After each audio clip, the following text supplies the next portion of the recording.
नंदेश्वर नामक एक गांव में रहता था एक आदमी किशन नामक। किशन सब्जी बेचकर अपनी रोजी रोटी कमाता था।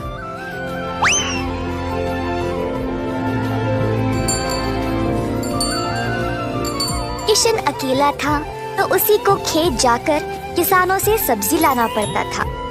अपनी मेहनत की कमाई किशन बहुत संभाल कर जमा करता था, परंतु किशन अपनी कमाई से संतुष्ट नहीं था और कुछ अच्छा और बड़ा करना चाहता था। एक दिन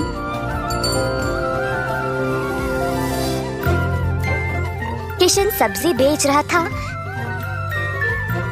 जब एक बूढ़ी महिला अपने सिर पर सब्जी की टोकरी लिए जा रही थी।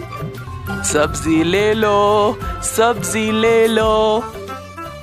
किशन उस बूढ़ी औरत को देखकर हैरान रह गया। ये महिला इतनी उम्र में सब्जी बेच रही है। किशन की सब्जी बेचने से पहले ही बूढ़ी महिला ने घर घर जाकर सब बेच दिया।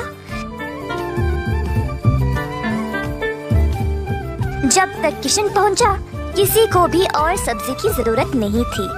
किशन को बुरा लगा तो उसने सोचा कि वह कल के दिन जल्दी आएगा और कुछ न कुछ बेचेगा।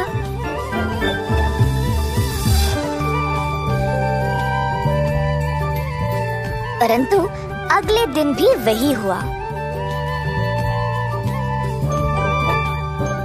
कुछ दिन बीत गए और किशन जानना चाहता था कि यह बूढ़ी महिला इतनी जल्दी सब्जी कैसे बेच रही थी, तो वह उसका पीछा करने लगा। बूढ़ी महिला को पता चल गया और फिर उसने मुड़कर किशन से पूछा, बेटा, तुम मेरा पीछा क्यों कर रहे हो? क्या जानना चाहते हो? आओ पूछो मुझे। मुझे माफ करिएगा, पर मैं हैरान हूँ ये देखकर कि आप सब्जी हर रोज इतना जल्दी जल्दी कैसे बेच रही है। कुछ दिनों से मैं कुछ भी नहीं बेच पाया और मुझे पता नहीं मैं क्या करूँ। मैं तो कई सालों से सब्जी बेच रही हूँ बेटा, और मैं इस काम से कभी नहीं थकती हूँ। तो बेटा, तुम रोज क्या करते हो? मैं किसानों के पास से सब्जी लेता हूँ और फिर गांव में आकर बेचता हूँ। जो भी कमाई है उससे अपना गुजारा करता हूँ। अब आपकी वजह से कई दिनों से मैंने कुछ भी नहीं कमाया। किसानों से सब्जी क्यों लेते हो? खुद की सब्जी क्यों नहीं उगाते? मुझे मदद के लिए कोई नहीं है। मैं एक छोटी सी झोपड़ी में रहता हूँ और मेरे पास कोई जमीन भी नहीं है खेती बाड़ी करने के लिए। तुम्हें कोई बड़ी जमीन की जरूरत नहीं है। अपने घर के इर्द गिर्द जितनी भी जगह है उसमें ही तुम सब्जी उगाना शुरू करो। मुझे ये बोलने के लिए बहुत शुक्रिया अम्मा। अब केवल उगाना ही नहीं, अच्छे उर्वरक का उपयोग भी करना, तब तुम्हारी फसल अच्छी होगी। किसान सीधा घर गया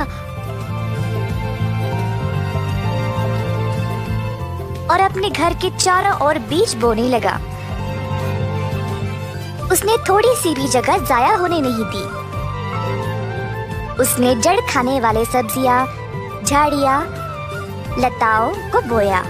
कुछ हफ्तों बाद उसके सब्जियां अच्छे से उगने लगे।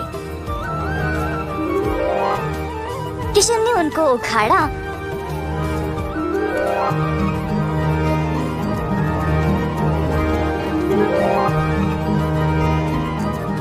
और गांव गया बेचने के लिए।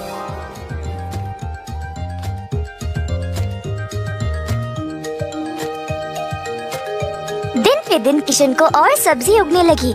वह अच्छा पैसा कमाने लगा और सब कुछ जमा करके उसने अपने लिए खेती करने एक जमीन का टुकड़ा खरीदा। किशन अब खेती बाड़ी करने लगा और उसकी फसल अच्छी खासी निकलने लगी। जल्द उसने एक सब्जी की दुकान खोल ली, कई तरह के सब्जियों के साथ। गांव के सारे लोगों को किशन की सब्जियां अच्छी लगने लगी और उसी के पास आने लगे सब्जी खरीदने। किशन ने अब नौकर चाकरों को भी काम पे लगाया और अपनी दुकान को और बड़ा कर दिया। एक साल के अंदर ग्राम प्रधान ने देखा कि कैसे किशन ने मेहनत करके अपने आप को खड़ा किया है। उनको किशन बहुत पसंद आया और अपनी बेटी का हाथ किशन को विवाह में दे दिया। किशन के पास अब एक सफल कारोबार, एक सुंदर परिवार और एक अच्छा जीवन था। अतः थोड़ी सी बुद्धि और मेहनत से उसका सपना